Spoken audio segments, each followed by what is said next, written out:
Увс аймгийн засаг дарга, иргэдийн төлөөлөгчдийн хурлын төлөөлөгч, аймгийн Монгол Ардын намын дарга, эрхэм хүн, Сэмждийн Батчаргал тантай, Увс нутгийн ард иргэд, хань өр хөөхөд, ах トゥ төрөл төрөсөд, иргэдийн төлөөлөгчдийн хурлын төлөөлөгчд, албан хаагчд, хамтран зүтгэгч журмын нөхөд өнөөдөр гүн эмгэнэлтэйгээр салах ёс гүйцэтгэж байна. Эрхэм хүмүүн таны хань өр хөөхөд, ээж, ахан дүүс, төрөл төрөсөд, хайртай дотн хүмүүс, хамтран зүтгэгчд, журмын анд нөхөд та бүхэнд аймгийнхаа нийт иргэдийн нэрийн өмнөөс аймгийн иргэдийн төлөөлөгчдийн хурлын даргын хувьд болон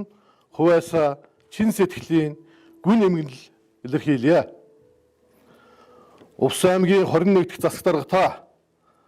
аймаг орон нутгийнхаа тэргүүн өрх гэрийнхээ өмг түшиг, өр хөөгдүүдийнхээ ачлалт эцэг, халамжит хань, анд нөхдийнхөө итгэлт нөхөр, ард түмнийхээ манлайлагч нь байлаа. Батчаргал дарга маань эгэл айлын ууганхөө болон мэндэлж сурч боловсрон нэгтлэн бодогчоос шилдэг аудитор, улс төрийн ажилтнаас аймаг орон нутгийн удирдагч,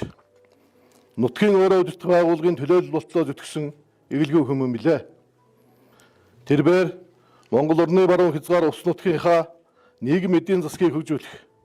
иргэдийнхээ боловсрал, эрүүл мэндэд онцгойрон анхаарч, эрүүл, аюулгүй амьдрах орчин бүрдүүлэх, иргэн дэвтэй, хариуцлагатай төрийн албыг бэхжүүлэхийн төлөө өөрийн уян ухаан, эрдэм чадлаа зориулж, төрийн хүний ёс зүй, хариуцлага, даруй зам төлөв, күнлэг сэтгэлээрээ бид бүхний гүнтгэлийг хүлээж, Монгол төрийн алтан хуудсанд өөрийн нэр, үйл хэрэг, алдар гавьяа зүтгэлээ мөнгөлсөн төрийн өндөр албан тушаалтан байлаа. Саяхан бид ард иргэдийнхээ итгэлийг хүлээн сонгогдож,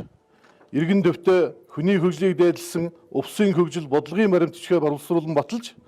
хэрэгжүүлэхийн төлөө хийж бүтээхийн хүсэл тэмүүллээр жигүүрлэн Увс нутгийнхаа түүх 100 жилийн он баяр наадмыг соёл урлаг,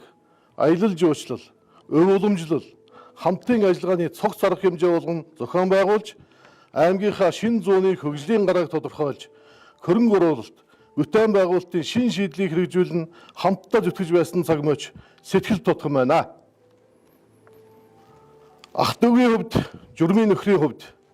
орон нутгийн удирдлагуудын хувьд бид нэг баг, нэг зорилго тэмүүлэл, нэг зүрх сэтгэлээ зүтгэж, аймаг орон нутгийнхаа хөгжлийг тодорхойлон, төвчөөлн авч явах бүрэн эрхийг хэрэгжүүлж, хамтдаа Увс нутгаа хөгжүүлэхэд итгэл дүүрэн байлаа. Цэл залуухан, хийж бүтээх эд насандаа байсан журмын нөхөр, дүү чамдаа эмэглэл илэрхийлэх дэндүү харамсалтай байна. Дүүгийнхээ санаачил сэтэж эхлүүлсэн ажил үйл хэрэг бүхнийг журмын нөхөд хамтран зүтгэгчд бид бүхэн үргэлжлүүлж хэрэгжүүлэн ажиллах болно. Таныг эгээнүүлс, мөнхөд оршиж, төр төмний төлөө зүтгэсэн зүтгэл, үргэлж уйл, зарчим чанар, күнлэг эгэл даруй тарих Увсын ард түмний сэтгэл зүрхэнд үр хадгалагдана үлдэх болно. Увс аймгийн засаг дарга, иргэдийн төлөөлөгчдийн хурлын төлөөлөгч, аймгийн Монгол Ардын намын дарга, эрхэм хүмүүн та уул усны дувааж нь Увс нутгийнхаа алтан хөрсөнд үр дамгалан нойрсоорой.